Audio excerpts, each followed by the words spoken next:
अस्सलाम वालेकुम। ये है दीन कैम्ब्रिज स्कूल सिस्टम। मैं हूं मैम शाफिया। आज हम उर्दू का लेसन पढ़ेंगे। मेरे पास है उर्दू की पीजी की किताब और हमने आज पेज नंबर 3 पर ही क्या पढ़ना है, टे। क्या पढ़ना है, टे। टे से क्या बनता है, टे से टोपी, टे से टोपी। टे से और क्या क्या चीज़ें बनती हैं मैं आपको दिखाती हूँ।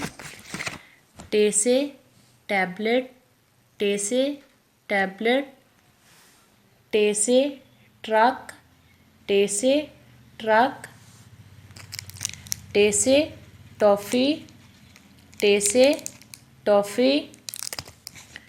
बेटा टे को राइट कैसे करते हैं मैं आपको सिखाती हूँ। ऐसे आप लोगों ने डॉट्स लगाने हैं और डॉट्स को यहाँ से स्टार्ट कर देना, ठीक है। यहाँ से ऐसे लिखना, ऊपर से शुरू कर देना।